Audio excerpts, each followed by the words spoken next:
It is 6 in the morning in ancient Rome. Somewhere on the 5th floor of an apartment block, a cooking fire has just been left unattended for the 3rd time this week. The tenant, a freedman who sells used tunics near the Forum, is already halfway down the stairs. He is late. The fire is still burning. This building is an insula. It is 6 stories tall. It is made almost entirely of timber and dried brick.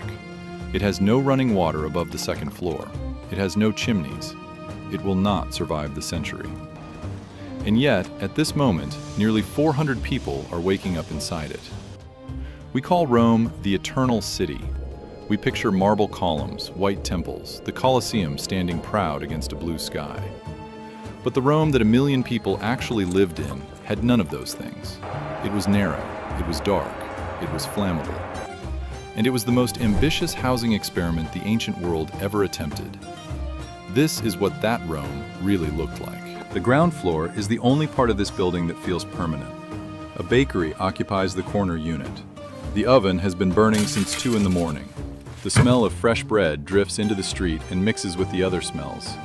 Grilled fish from the thermopolium next door, the sharp tang of urine from the fullery where cloth is being bleached, the iron and charcoal bite of the blacksmith's forge 3 doors down. These ground floor shops are called tabernae. They are the economic engine of the insula. The baker, the fish seller, the fuller, the blacksmith, they rent these spaces because the street is their marketplace. Their doors open directly onto the chaos of Roman pedestrian traffic. Carts are banned during daylight hours, which means the streets belong to bodies, thousands of them, shouldering past each other, shouting, buying, selling. Above the shops, a wooden mezzanine. That is where the shopkeepers sleep. The baker does not go home after his shift. He climbs a ladder and collapses onto a straw mattress directly above his oven. The heat rises through the floorboards. In winter, this is a mercy. In August, it is a kind of torture. The 2nd floor is where things begin to improve, and by improve, we mean the walls are slightly thicker and the windows face the street instead of the interior courtyard. A textile merchant lives here with his wife and 3 children. They have 2 rooms, 2, for 5 people. 1 room for cooking and eating and living, 1 room for sleeping. The children share a mattress stuffed with straw. The merchant's wife keeps a small bronze statue of Mercury on the windowsill, the god of commerce. She prays to it every morning before her husband leaves for the warehouse district. Their rent is 2,000 sesterces a year. That is roughly 8 times what a legionary soldier earns in a month. And they consider themselves fortunate, because they are only on the 2nd floor. The real cost of living in an insula is not measured in sesterces, it is measured in stairs. Now consider what it takes to cook a meal on the 5th floor. You need water. The nearest fountain is in the street, 6 stories below. You carry an amphora down, in the dark, because the stairwell has no windows. Fill it at the public fountain and carry it back every drop, every day. For drinking, for cooking, for washing, for the chamber pot. Now imagine doing that while the stairwell is filling with smoke. Because your neighbor, the freedman who sells tunics, the one who left his fire burning, he is cooking too. And his neighbor is cooking, and the family above him. Every unit on every floor has an open cooking flame. There are no chimneys. The smoke has nowhere to go except into the stairwell, into the apartments, into the lungs of everyone inside. The walls are timber, the floors are timber, the roof is timber. And somewhere on one of those floors, a child has just knocked over an oil lamp. The rent structure of a Roman insula is an inverted pyramid of desperation. Ground floor, the shops, highest rent, safest, closest to water. 2nd floor, merchants and minor officials, still expensive, still livable. 3rd floor, skilled tradesmen, a tanner's apprentice named Marcus, who will spend the next 40 years climbing these stairs. 4th floor, poorer families, multiple tenants per room. 5th floor, the freedman who sells tunics, the widow who takes in laundry, the man who does not ask questions about where his income comes from. 6th floor, single rooms, no windows, the cheapest rent in Rome, and the first to burn. The difference in price between the ground floor and the top floor is staggering. A shop on the street might rent for 6,000 sesterces a year. A single room under the roof tiles might cost 400. You pay with money or you pay with safety. Nobody gets both. And the people on the top floor know. They know the fire will start somewhere above them. They know the stairs will be blocked before they can get down. They know that when the building groans in the night, and it always groans, it is not settling, it is warning them. In the year 64 AD, Rome burned for 6 days. The Great Fire started in shops near the Circus Maximus. It spread through the Insulae the way fire always spreads through timber apartment blocks. Fast, hungry, indifferent to the lives inside.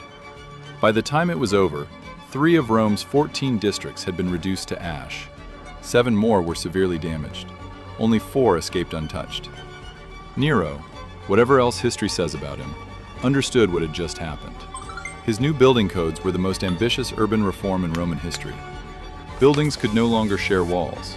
Timber upper floors were restricted. Every insula had to have its own firefighting equipment: buckets, axes, water storage. The streets were widened to act as fire breaks. None of it worked. Because Rome was too big and too crowded and too hungry for housing to care about building codes. Within a generation, the insulae were back, taller, denser, still made of timber, still waiting for the next spark. In the 50 years between 140 and 190 AD, Rome recorded 36 major fires. 36. That is, a major fire every 17 months. And those are just the ones someone bothered to write down. Marcus was 22 when he moved into the 3rd floor of this insula. He was a tanner's apprentice. His hands were permanently stained from the oak gall dye. He made 800 sesterces a year. His rent consumed more than half of it. He had 1 room, 1 window, 1 mattress, 1 tunic that he washed in the public fountain on Sunday mornings before the crowd gathered. He married at 28. His wife, Livia, moved into the same room. She gave birth to their first child on a straw mat in the corner, while the neighbor downstairs was arguing with the fish seller about the price of mackerel. The walls were thin enough that Marcus could hear every word of both conversations. He lost 2 children before they reached the age of 5. Disease, the Tiber mosquito, the same story as half the families in the building. He buried them outside the city walls and climbed back up 3 flights of stairs to a room that was suddenly quieter. At 40, his knees began to go. The stairs. Always the stairs. He calculated once how many times he had climbed them, roughly over 18 years, and the number was something close to 40,000. He was only halfway done. At 55, he was still on the 3rd floor. Same room, same window. Changed 3 times. The freedman on the 5th floor had died in a fire. Not this building, but the one across the street. The textile merchant's children had grown up and moved to a different insula 2 blocks away. Marcus stayed. He died at 61, not from fire, not from the building collapsing, from a lung infection that probably started with the smoke that never really left the stairwell. His son, the one who survived, inherited the room, and the stairs, and the price of living in the center of the world. We tell ourselves that Rome was marble. It is an easier story.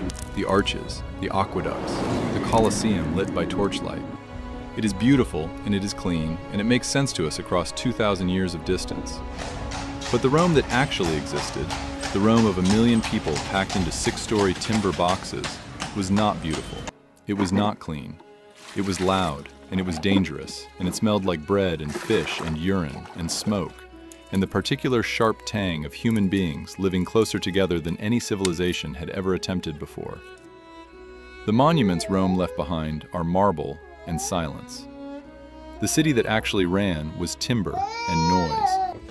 And the fact that it ran at all, for centuries, despite the fires and the floods and the collapses and the sheer impossible physics of 1 million people sharing the same narrow streets, is a more extraordinary achievement than anything they built out of stone. That is the Rome the history books almost never show you. If this is the kind of history they didn't teach you, subscribe. We're just getting started.